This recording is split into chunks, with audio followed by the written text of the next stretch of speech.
Hi friends, welcome to the new episode. I am TC Vijayan life coach. ഇന്ന് ഞാൻ ചോദിക്കുന്നത് ഒരു ചോദ്യം, അതിന് കൃത്യമായിട്ട് ശരിയായ ഉത്തരം പറയാൻ സാധിക്കുമോ നിങ്ങൾക്ക്? What is the difference between male and female? മെയിലും ഫീമെയിലും തമ്മിലുള്ള വ്യത്യാസം എന്താണ്? ഞാനിത് പലരോട് ചോദിച്ചു നോക്കി, പക്ഷേ പലരും അറിയുന്നത് 3, 4, 5 വ്യത്യാസങ്ങളുണ്ടെന്നൊക്കെ പറയുന്നത്. പക്ഷേ all answers are wrong. I am telling that there is only one difference between male and female. നിങ്ങൾക്കത് വിശ്വസിക്കാൻ സാധിക്കുന്നില്ല അല്ലേ? എന്നാൽ ഞാൻ പറയാം. Male MELE, female FEMALE. രണ്ടിലും MALE ഉണ്ട്, മെയിൽ. പിന്നെ എന്താണ് എക്സ്ട്രാ ഉള്ളത്? FE എക്സ്ട്രാ ഉള്ളത്. എന്താണ് FE? കെമിസ്ട്രി പഠിച്ച എല്ലാവർക്കും അറിയാൻ പറ്റും. പീരിയോഡിക് ടേബിളിൽ അയേണിൻ്റെ സിമ്പിളാണ് FE. FEMALE ഫീമെയിലാണ് സ്ത്രീ. അപ്പോൾ എല്ലാ സ്ത്രീകൾക്കും ഒരു iron quality, extra iron quality ഉണ്ട്. ആ ക്വാളിറ്റി വരുമ്പോഴാണ് ഫീമെയിൽ ആവുന്നത്. അത് മാത്രമല്ലേ വ്യത്യാസമുള്ളൂ, മെയിൽ രണ്ടിലും ഉണ്ടല്ലോ.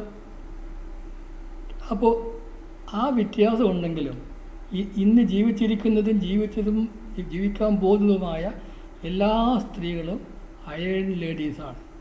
പക്ഷേ എന്തുകൊണ്ട്, അതായത് ടോട്ടൽ സ്ത്രീജനങ്ങളുടെ ലെസ് ദാൻ 1% മാത്രം അയൺ ലേഡീസ് അറിയപ്പെടുന്നത്?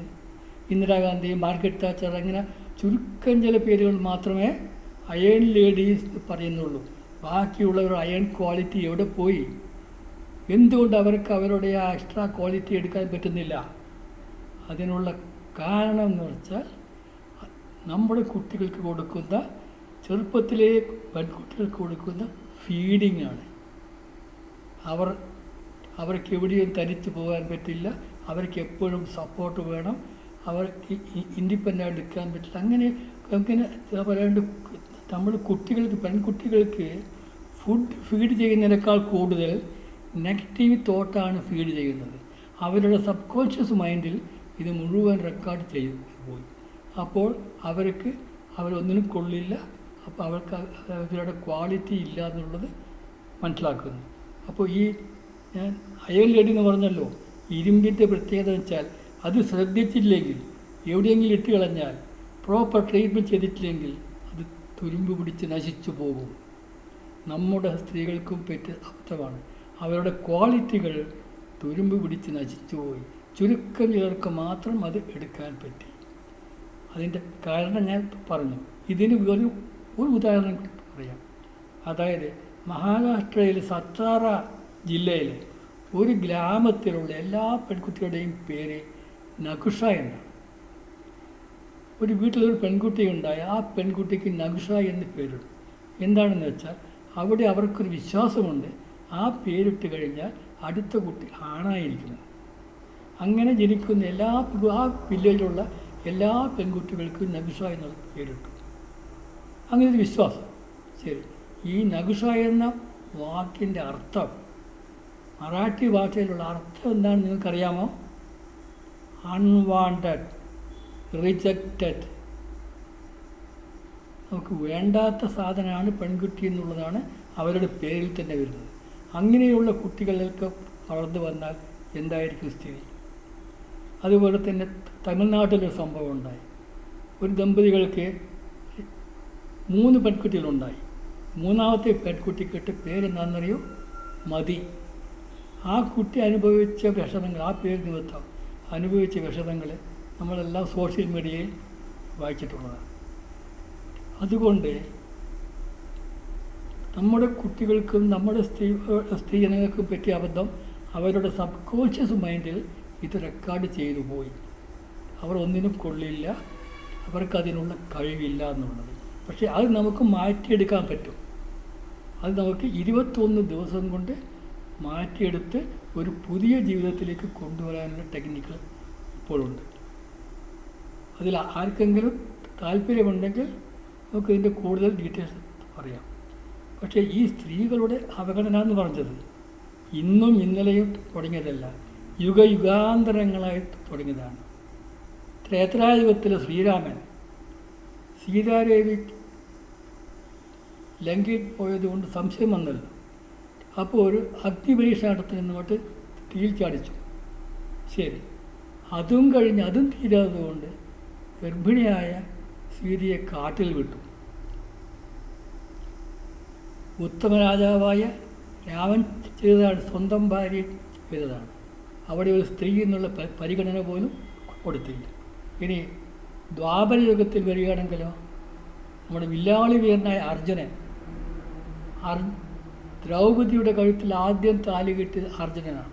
ആദ്യം നല്ല താലി കെട്ടിയത് അർജുനനാണ്. വളരെ സന്തോഷത്തോടു കൂടി അവരെല്ലാം കുടുംബത്ത് വന്നപ്പോൾ അമ്മായിയമ്മ പറഞ്ഞു, ഇത് 5 പേർക്കും കൂടി ഉള്ളതാണെന്ന്.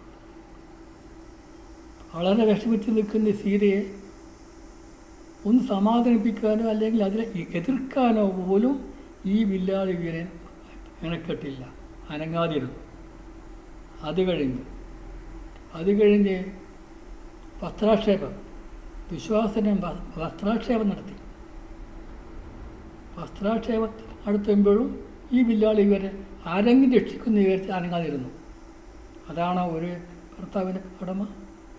അതുമാത്രമല്ല, അർജുനൻ്റെ ജ്യേഷ്ഠൻ ചൂത് കളിക്കാൻ വേണ്ടി ദ്രൗപദിയെ പണയം വെച്ചു.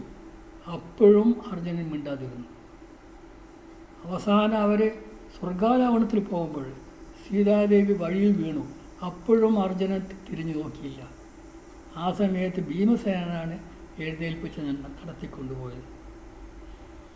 കാലാകാലങ്ങളായി യുഗാന്തരങ്ങളായി സ്ത്രീകളെ ഒരു ഒരു അടിമയെപ്പോലെ സ്ത്രീകളെ കൊണ്ടു നടക്കുന്ന ഒരു സമൂഹമാണ് നമുക്കുണ്ടായിരുന്നത്. പക്ഷേ ദേവന്മാരുടെ കാലത്ത് അങ്ങനെ ആയിരുന്നില്ല. അതായത് പരമശിവൻ്റെ കാര്യം എടുക്കാം. പരമശിവൻ്റെ വാഹനം ഏതാണ്? കാള. പാർവതിയുടേത് കാട്ടിലെ രാജാവായ സിംഹം. അതെങ്ങനെ സംഭവിച്ചു? സാധാരണ ഇപ്പോൾ നമ്മുടെ നാട്ടിൽ 2 വാഹനമുണ്ട്. ഒരു പുതിയ വണ്ടി, ഒരു പഴയ വണ്ടി. ഭാര്യയ്ക്ക് ഏത് വണ്ടി കൊടുക്കുക? ഒന്നിനും കൊള്ളാതെ പഴയ വണ്ടി എടുത്തു വന്ന് പറയും. പുതിയ നല്ല വണ്ടി എടുത്തിട്ട് ഹസ്ബൻഡ് പോകും. പക്ഷേ അവിടെ ശിവൻ എന്താ ചെയ്തത്? ശിവനെടുത്ത വാഹനം സാധാരണ കാള. കാട്ടിലെ രാജാവായ സിംഹത്തിനെ പാർവതിക്ക് വിട്ടുകൊടുത്തു. അതുമാത്രമല്ല, മഹാവിഷ്ണുവിൻ്റെ അധികാരം ലക്ഷ്മി ദേവിക്ക് വിട്ടുകൊടുത്തു. ഫിനാൻസ് ഡിപ്പാർട്ട്മെൻറ്റ്, ഫിനാൻസ് ഡിപ്പാർട്ട്മെൻറ്റ് ഒരു പ്രശ്നവുമില്ലാതെ കണ്ട് ലക്ഷ്മി ദേവിക്ക് വിട്ടുകൊടുത്തു. ബ്രഹ്മാവ് എന്ത് ചെയ്തു? എഡ്യൂക്കേഷൻ ഡിപ്പാർട്ട്മെൻറ്റ് ഭാര്യയ്ക്ക് വിട്ടുകൊടുത്തു. ആ സമയത്ത് ഇതുപോലെ പ്രശ്നങ്ങളില്ലായിരുന്നു. സ്ത്രീകളെ ബഹുമാനിച്ചിരുന്നു. പിന്നീട് എല്ലാം മനുഷ്യരായി ജനിക്കുമ്പോഴാണ് ഈ പ്രശ്നങ്ങൾ വന്നു തുടങ്ങിയത്. അത് അന്നുകൊണ്ട് ഇന്നുകൊണ്ട്. ഇന്നിപ്പോൾ 33% റിസർവേഷൻ എന്ന് പറഞ്ഞിട്ട് വലിയ ആഘോഷിച്ച് നടക്കുകയാണ്. 50% സീറ്റ് കൂട്ടി, എന്നിട്ട് 30% സ്ത്രീകൾക്ക് കൊടുക്കണമെന്നാണ്. എന്താ അതിൻ്റെ ആവശ്യം? ഇപ്പോഴുള്ള സീറ്റിൽ തന്നെ 30% സ്ത്രീകൾക്ക് കൊടുത്ത് എന്താ കുഴപ്പം? പക്ഷേ കുറച്ച് അണ്ണന്മാർക്ക് സീറ്റ് കിട്ടില്ല, അവർക്ക് ജോലിയില്ലാതെ പോകും. അതുകൊണ്ടാണ് 50% കൂട്ടി 30% കൊടുക്കാമെന്നുള്ളതൊക്കെ. അതും പാസ്സായില്ല, അതും പോയി. ആർക്കും അത് പാസ്സാക്കുന്ന താല്പര്യമില്ല. സുഹൃത്തുക്കളെ, നിങ്ങൾ ഈ 30% അല്ലെങ്കിൽ 33% ഒന്നും നിൽക്കരുത്. 50% ഇസ് ദ മിനിമം റിക്വയർമെൻറ്റ്. 50-50. എത്ര സീറ്റായാലും ശരി, എത്ര കുറഞ്ഞായാലും ശരി, കൂടിയാലും ശരി, 50-50 കുറഞ്ഞ ഒരു ഡിമാൻഡിനും നിങ്ങൾ പോകരുത്. മിനിമം 50 കിട്ടിയിരിക്കണം. അതിനുവേണ്ടി നിങ്ങളെല്ലാവരും ശ്രമിക്കുമെന്ന് വിശ്വസിക്കുന്നു.